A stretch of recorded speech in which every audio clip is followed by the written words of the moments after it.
Dear students, bryophytes के अंतर्गत आज हम पढ़ेंगे क्लासिफिकेशन ऑफ ब्रायोफाइट्स अर्थात ब्रायोफाइट्स का वर्गीकरण।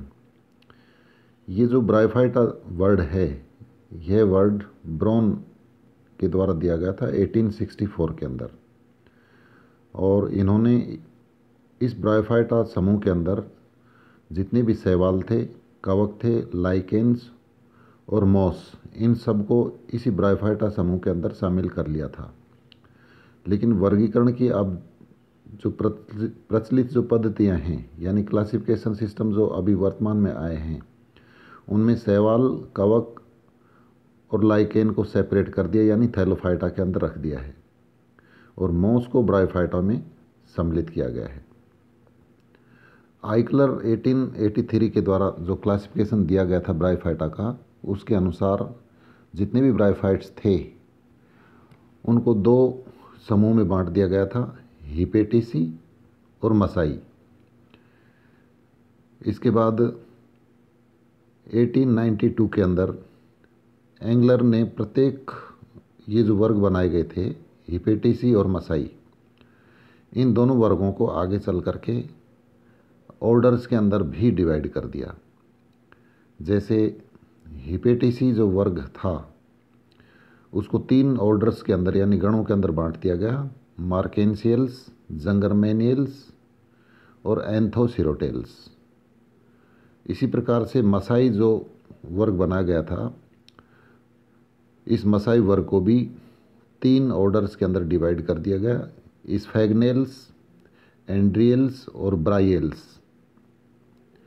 तो ये जो क्लासिफिकेशन सिस्टम थे, तो बेसी, फ्रिस, वर्डून, बोवर, वेटस्टिन, इवांस, एंगलर और वर्डमैन, इनके अनुसार अधिकांश वैज्ञानिकों ने आइकलर और एंगलर ने जो वर्गीकरण पद्धति दी थी, उसी वर्गीकरण पद्धति को मान्यता दी।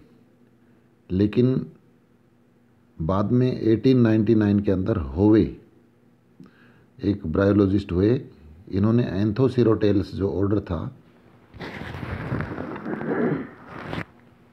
एंथोसिरोटेल्स ऑर्डर्स को एक क्लास के रूप में मान्यता दे दी, और इन्होंने ब्रायोफाइटा को 3 वर्गों के अंदर बांट दिया। होवे ने जो एंथोसिरोटेल्स को क्लास का दर्जा दिया, तो उन्होंने इसको नाम दिया एंथोसिरोट्स। तो इस प्रकार से होवे के द्वारा जो क्लासिफिकेशन सिस्टम बनाया गया, उसके अंदर ब्रायोफाइट्स के 3 वर्ग बन गए, हिपेटिसी, एंथोसिरोट्स और मसाई। और इसके बाद क्लासिफिकेशन का कार्यक्रम आगे चलता रहा, और बाद में जैसे ही वैज्ञानिक आते जा रहे थे, उन्होंने अपने तरीके से इस क्लासिफिकेशन को और मॉडिफाइड किया। तो तख्ताजन 1953 के अंदर, स्मिथ 1955 के अंदर और वर्डला 1955-1962 ने, इन्होंने भी होवे के ब्रायोफाइटा जो उसको डिवाइड किया गया था 3 वर्गों के अंदर, तो उन्होंने भी 3 ही वर्ग बनाए। तख्ताजन, स्मिथ और वर्डला ने भी होवे के समान ही जो क्लासिफिकेशन दिया है, लेकिन सिर्फ चेंज यहाँ पर है कि इन्होंने होवे ने जो दूसरा वर्ग बनाया था एंथोसिरोट्स, तो इन्होंने इस एंथोसिरोट्स का नाम बदल करके एंथोसिरोटी कर दिया। तो इस प्रकार से 3 वर्ग हो गए तख्ताजन और स्मिथ, इनके अनुसार ब्रायोफाइट्स के अंदर हिपेटिसी, एंथोसिरोटी और मसाई। इसके बाद रोथमेलर ने भी इसी क्लासिफिकेशन को एक्सेप्ट किया, लेकिन इन्होंने जो वर्ग बनाए गए थे हिपेटिसी, एंथोसिरोटी और मसाई, इन क्लासिफिकेशन सिस्टम को, ये जो वर्ग बने थे, इन्होंने IUCN पद्धति के आधार पर और इनके नाम बदल दिए। यानी ये वर्ग थे, तो इन्होंने इनके नाम के बाद में ओप्सिडा शब्द का प्रयोग किया, यानी हिपेटिसी को हिपेटिक ओप्सिडा में बदल दिया, एंथोसिरोटी को एंथोसिरोप्सिडा के अंदर चेंज कर दिया, और जो मसाई था उसका नाम इन्होंने ब्रायोप्सिडा रखा। तो इस प्रकार से रोटमिलर के क्लासिफिकेशन के अकॉर्डिंग 3 क्लास हो गई ब्रायोफाइट्स की, यानी ब्रायोफाइट्स के 3 वर्ग बन गए, हिपेटिकोप्सिडा, एंथोसिरोप्सिडा और ब्रायोप्सिडा। इसके बाद प्रोस्क्योर ने 1957 के अंदर जो एंथोसिरोप्सिडा जो नाम रखा गया था क्लास का नाम, उस एंथोसिरोप्सिडा का नाम बदलकर एंथोसिरोटॉप्सिडा रख दिया। तो इस प्रकार से जो क्लासिफिकेशन सिस्टम बना वो कुछ इस प्रकार से रहा। ब्रायोफाइटा जो डिवीज़न है इसमें 3 वर्ग रहे, हिपेटिकोप्सिडा, एंथोसिरोटॉप्सिडा और ब्रायोप्सिडा।